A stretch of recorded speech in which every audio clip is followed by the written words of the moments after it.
Je suis comme un enfant sevré, comprenez, saint, disait David. Les enfants du Seigneur espèrent apporter à leur Père quelque chose de bon, de favorable à sa vie, et non bénéficier de ses bienfaits.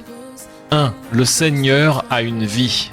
Oui, le Seigneur créateur a une vie, et les enfants de ce monde l'oublient ou l'ignorent, car leurs intentions ou leurs désirs sont fixés sur eux-mêmes, sur leur propre vie, et non sur celle de leur Père, le Créateur. 2. Les enfants du Seigneur. Les véritables enfants du Seigneur ont, selon les Écritures, renoncé à leur propre vie, et c'est pourquoi ils espèrent voir leur Père, son royaume, sa gloire. En vérité, ils préfèrent ou espèrent quitter ce monde qui les fait souffrir et qui fait souffrir leur Père, afin d'entrer dans l'éternité avec lui, entrer dans l'accomplissement de la promesse, et réjouir ainsi le cœur de leur Père, leur époux, qui les attend pour les noces et qui leur a préparé une place selon ses Écritures. La grâce. 3. La grâce, un enfant saint.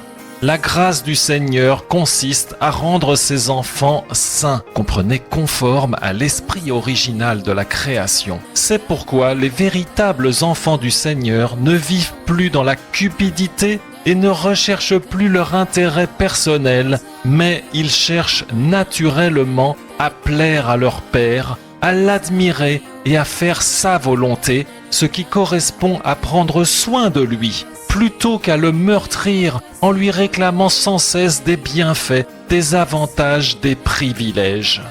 4. Proximité, éloignement. Les véritables enfants du Seigneur ont la conscience, la révélation d'un Père proche, qui leur parle et qui agit de toutes sortes de manières dans leur vie quotidienne, qui est présent avec eux 24 heures sur 24 et qui domine leur vie. Ils ont conscience de leur propre soumission à son autorité, tandis que les faux croyants prient un Père lointain, flou, vaporeux, qu'ils appellent lorsqu'ils ont besoin de lui, mais qui reste bien loin dans son ciel le reste du temps, de manière qu'ils puissent vivre leur vie comme ils l'entendent. En vérité, ils ne cherchent pas à se soumettre à lui, mais ils espèrent seulement recevoir un maximum de ses bienfaits. Il s'agit d'un Dieu potiche qui n'est là que pour bénir en fermant les yeux sur la vie véritable et mauvaise de ses enfants, le faux père. 5. Lequel préférez-vous?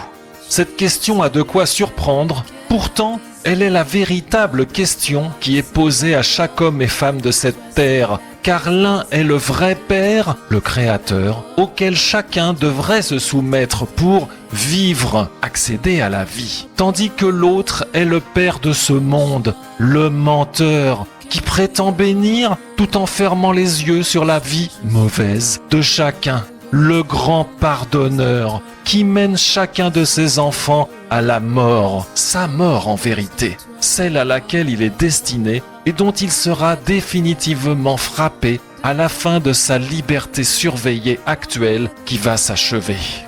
Le véritable Elohim, Père. 1 Roi 18, verset 21. Alors Élia s'approcha de tout le peuple et dit : Jusqu'à quand clocherez-vous des deux côtés? Si Yahweh est Elohim, allez derrière lui. Si c'est Baal, allez derrière lui. Le peuple ne lui répondit pas une parole.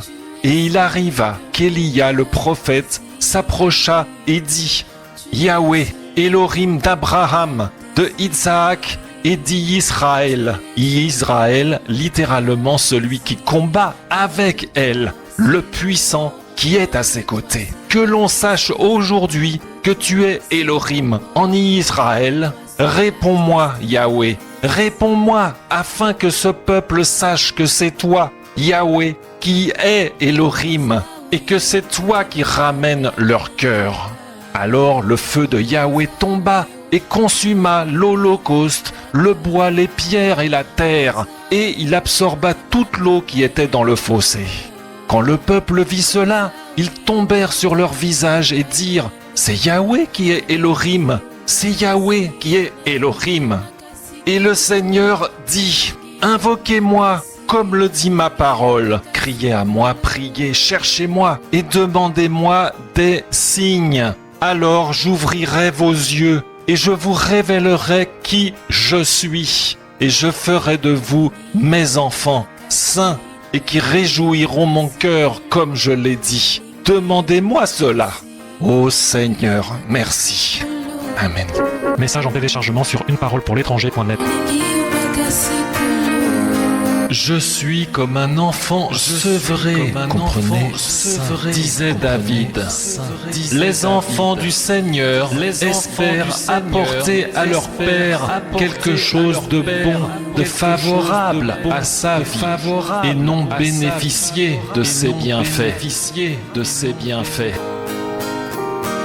Les véritables enfants du Seigneur cherchent naturellement à plaire à leur Père, à l'admirer et à faire sa volonté, ce qui correspond à prendre soin de lui, plutôt qu'à le meurtrir en lui réclamant sans cesse des bienfaits, des avantages, des privilèges. Toi c'est la tristesse, loin de toi c'est la mort, loin de toi c'est la tristesse. Mon cœur charbonne pour toi Yoshua, mon cœur bouillonne pour toi Yoshua. Je suis tellement amoureuse, amoureuse de toi mon roi. Je suis tellement amoureuse, amoureuse de toi mon roi. Parle-moi de toi, de ton amour. Parle-moi de toi, de ta beauté. Parle-moi de toi, de ton palais. Les faux croyants prient un Père lointain, flou, vaporeux, le menteur qui prétend bénir tout en fermant les yeux sur la vie mauvaise de chacun, le grand pardonneur qui mène chacun de ses enfants à la mort. Tu es celui que mon cœur désire. Tu es celui que mon cœur désire. Loin de toi, c'est la mort. Loin de toi, c'est la tristesse. Loin de toi, c'est la mort. Loin de toi, c'est la tristesse. Invoquez-moi comme le dit ma parole. Criez à moi, priez, cherchez-moi et demandez-moi des signes.